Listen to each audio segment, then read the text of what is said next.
Today marks 25 years to the day, Dad. See, last night when I laid in bed, it's all I could think about was that night and how it changed my life forever. And I'm gonna be honest with you. When I woke up this morning, all I wanted to do was reach for the bottle and drown all the feelings I have inside. But I can't do that no longer. So I come here like this to talk to you. I can't hold this in no more. It's time to just let it all out and be done with it. Growing up, when I would cry over something silly, you'd always say, "Stop crying, boy, or I'll give you something to cry about." It was actually a good lesson back then. I know what you was trying to do, Dad. You was trying to make me a strong man. And in a lot of ways, you succeeded. As I grew up, you was always there for me. Gave me everything I needed. But I will say, leading up to them days, like any teenage son, I didn't understand it back then, but I was starting to push the boundaries, and our relationship was getting a little harder, and I was pulling away more, and you were trying to keep me between the lines. And I thank you for that.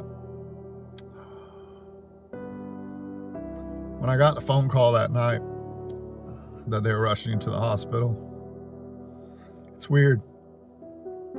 To this day, I can't understand it. I don't get it. I just knew something wasn't right as soon as the call came. Call it fate, call it God, call it whatever. How we was able to get there when the ambulance got there at the hospital at the same time, I'll never forget them pulling you out of the back of that ambulance. When you came out on that gurney, you already knew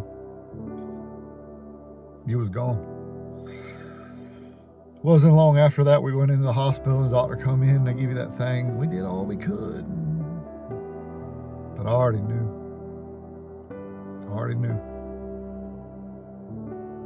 It was over. And forever my life was changed. See, I'm gonna come back to don't cry, boy. I'll give you something to cry about. But see, when you left, you kind of left me with a mess, Dad. See, our family was at war.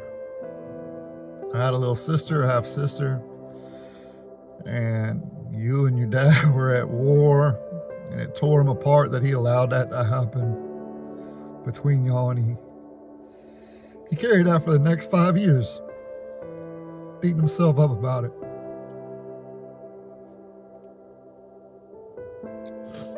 Sorry.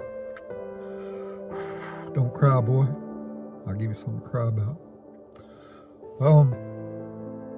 See, it tore him up inside because he felt like he failed you. Should have been there. Shouldn't allow stubborn and pride come between us, between y'all. And to be honest with you, that's what our family's about. It's what we do. So, I had all that to deal with. Then he passed away. I had to take care of your mom. 5 years later, she passed away. I lost all contact pretty much with my little sister. I failed you there, Dad. I failed. I hope she gets to see this. Elizabeth, I'm sorry. Sorry. Should have done better.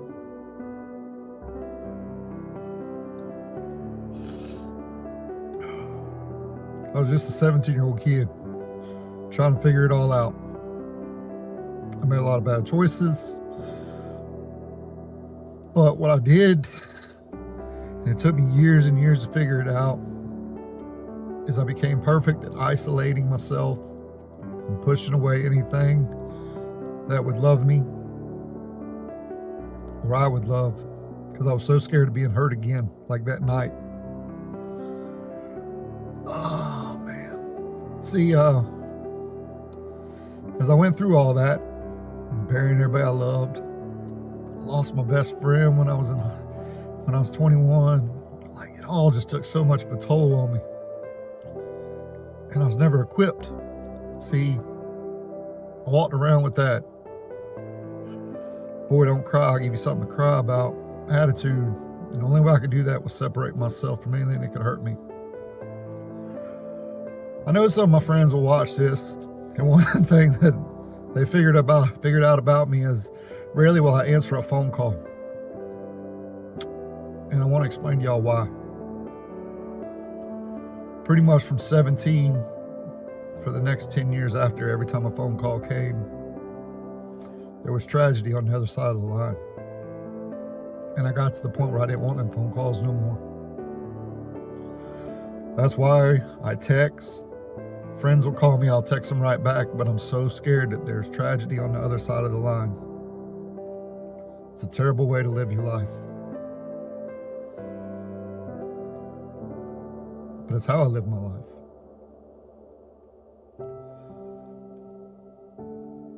I've carried so much inside. I've punished myself.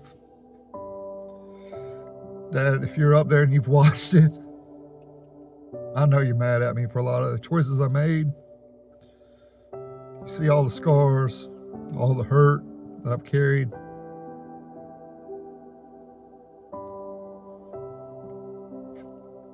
Never healed, just coated it with band-aids of alcohol or anything else I could find to make the pain go away.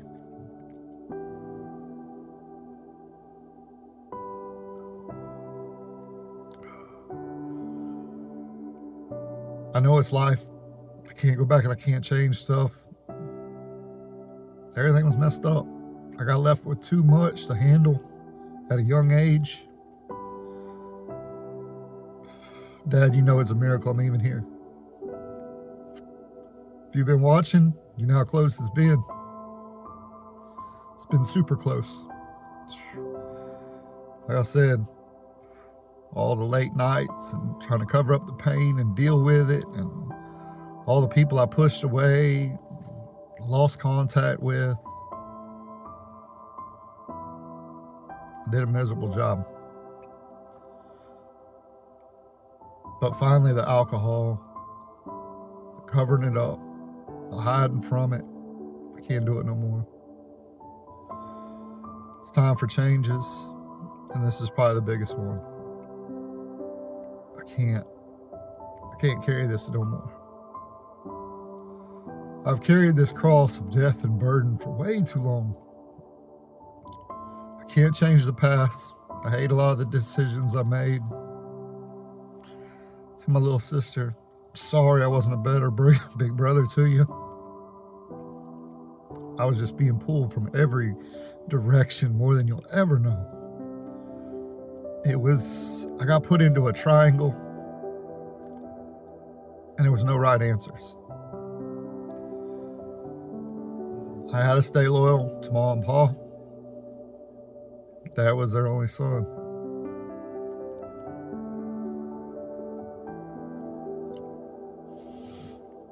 It's crazy to know I'm the last male in my bloodline. Some days I find solace knowing it's going to end with me. It's pain, but it's going to end today. I can't do this no more. The moral of this story, and the reason I came to even do this, was to let it out. But Dad, that night, you gave me something to cry about. You had just made me too hard ever to let it go.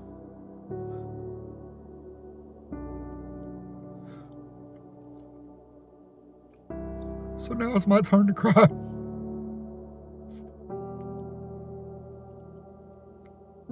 I love you.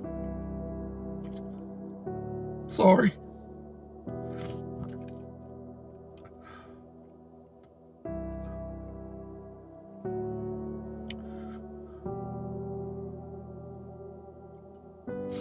But I want you to know, it's time for me to lay this cross down.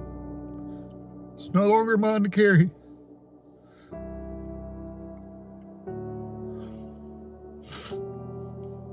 It's been too heavy for too long.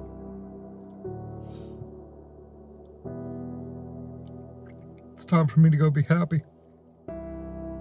It's time for me to go make you even more prouder. I love you.